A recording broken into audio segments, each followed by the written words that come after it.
မင်္ဂလာပါဒီဗီဒီယိုဖိုင်လေးကိုမြင်တဲ့သူတိုင်းကြောမသွားပါနဲ့စုံအောင်ထိကြည့်သွားပါမိတ်ဆွေတို့အတွက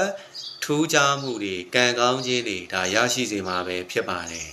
အဲ့တော့ကျွန်တော်ရဲ့မိတ်ဆွေ9ရက်သားသမီးအားလုံးအတွက်ပေါ့နော်အဲ့တော့မိတ်ဆွေတို့ရဲ့မွေးနေ့တိုင်းမှာကုသိုလ်လည်းဖြစ်ပြီးသွားတဲ့အခါကျရင်ရေတရားလည်းဖြစ်တဲ့ရေတရားအစီရင်သဘောမျိုးလေးပေါ့နော်ဒီအစီရင်လည်းဖြစ်မယ်ကုသိုလ်လည်းရမယ်အဲ့ဒီရေတရားလေးတစ်ခုရဲ့အကြောင်းကိုကျွန်တော်ရဲ့ဒီမိတ်ဆွေ9ရက်သားသမီးအားလုံးအတွက်ကိုကျွန်တော်ဝေမျှပေးသွားမှာပဲဖြစ်ပါတယ်အဲ့တော့ဒီဗီဒီယိုဖိုင်လေးကိုမြင်တဲ့သူတိုင်း follow လေးတွေနှိပ်သွားပြီးတော့ပြီးတဲ့အခါကျလို့ရှင် share ပေးသွားပါဘာဖြစ်လို့လဲဆိုလို့ရှင်ဒီရေတရားဒီတော်တော်လေးကောင်းပါတယ်เนาะပြီးတဲ့အခါကျလို့ရှင်ကျွန်တော်ဒီရေတရားရဲ့ခေါင်းစဉ်လေးကိုဘယ်လိုပေးထားလဲဆိုတော့စံစားရေတရားလို့ပေးထားတယ်အဲ့တော့ဒီရေတရားကိုဘယ်သူတွေလုပ်လို့ရလဲမြည်သူမဆိုလုပ်လို့ရတယ်မိတ်ဆွေတို့မှာခက်ခဲနေတဲ့ကိစ္စတွေဘလို့ခက်ခဲပဲကြုံဒီရေတရားကိုလုပ်ပါမွေးနေ့တိုင်းလုပ်ကြည့်ပါလွယ်ကူတဲ့တက်တွေရရှိလာမယ်ပြီးလို့ရှိရင်ပြည့်စုံတဲ့တက်တွေရရှိလာမယ်ပြီးရင်ကျွယ်ဝတဲ့တက်တွေရရှိလာမယ်စံစားရတဲ့တက်တွေရရှိလာလိမ့်မယ်အဲ့တော့ဒီဗီဒီယိုဖိုင်လေးကိုတွေးတဲ့သူတိုင်းလှုပ်ဆောင်ပါเนาะအဲ့တော့လောက်ရမှာရဲ့အချိန်ကကျွန်တော်တို့မိတ်ဆွေတို့ရဲ့မွေးနေ့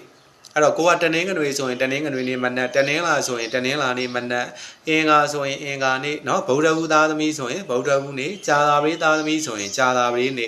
တောက်ကြသားသမီးဆိုရင်တောက်ကြနေ့စနေသားသမီးဆိုရင်စနေနေ့မနက်6နာရီကနေပြီးတော့9နာရီခွဲအတွင်းမှာမြတ်စွာဘုရားရှင်ကိုတော်မြတ်ကြီးကိုဒါလှူဒန်းပေးရမှာဖြစ်တယ်လှူဒန်းပြီးတဲ့အခါကျလို့ရှင်ကျွန်တော်တို့ဘာလုပ်မလဲဆိုလို့ရှင်အောင်အရဟံသိဋ္ဌိနဲ့ဗတိတပတ်စိတ်ပါအကုန်လုံးเนาะ9ရက်ဖွာ10ရက်သားသမီးတွေအကုန်လုံးဗတိတပတ်စိတ်ပေးပါအောင်အရဟံသိဋ္ဌိဆိုပြီးတစ်လုံးချမယ်အဲ့တော့ဘာလို့လဲဆိုလို့ရှင်ကျွန်တော်တို့ဖန်ကွက်နှလုံးလိုမယ်ပြီးရင်စားအနှဲငယ်လိုမယ်ဆန်အနှဲငယ်လိုမယ်လင်ပန်းလေးတစ်ချက်လိုမယ်အဲ့တော့ကျွန်တော်တို့ခုနကတော့ဘာလဲဆိုလို့ရှိရင်ဖန်ကွက်ကလေးတွေကိုစားအပြည့်ထည့်မယ်ပြီးသွားလို့ရှိရင်နောက်ထပ်ဖန်ကွက်ကလေးတစ်လုံးတွေကိုဆန်အပြည့်ထည့်မယ်ထည့်လဲပြီးရောကျွန်တော်တို့လင်ပန်းလေးတွေကိုထည့်မယ်လင်မန်းလေးတွေကိုထည့်ပြီးတော့မိတ်ဆွေတို့ရဲ့မွေးနေ့နံနက်6နာရီကနေပြီးတော့9နာရီခွဲတည်းမှာဖျားရှင်ကိုတော်မြတ်ကြီးကိုဒါယုံကြီးညိုလေးနက်နဲ့တေချာလေးလှူဒန်းမယ်လှူဒန်းပြီးတဲ့အခါကျလို့ရှိရင်မိတ်ဆွေတို့မှာကြုံတွေ့နေရတဲ့ကိစ္စဘာကိစ္စမဆိုခက်ခဲနေတဲ့ကိစ္စတွေတဖြည်းဖြည်းနဲ့ပြည့်စုံတဲ့ကြွယ်ဝတဲ့တက်တွေကိုလိုချင်တယ်ဆိုတဲ့သူတွေဒီရေတရားကိုလှုပ်ဆောင်မှာအဲ့ဒီစားကိုဘယ်နှရက်ထားမှာလဲဆိုလို့ရှိရင်ကျွန်တော်တို့မွေးနေ့เนาะကတ်လဲပြီးရော12နာရီထိုးတာနဲ့စွန့်မယ်စွန့်တဲ့အခါကျအဲ့ဒီစားကိုเนาะကိုယ့်အိမ်မှာပြန်သုံးလို့လည်းရတယ်ပြီးတဲ့အခါကျစံကိုလည်းပဲခုနကတီလာရှင်တွေပါလေလည်းလောင်းလို့လည်းရတယ်ဒါမှမဟုတ်လို့ရှင်ကိုယ့်ဟာကိုပြန်သိမ့်ပြီးတော့စွန့်ချက်တဲ့အခါမှာလည်းဒါစုထားပေါ့တပတ်ကိုနည်းနည်းဆိုတစ်လကိုကျွန်တော်တို့4ချိန်လှူလို့ရတယ်เนาะ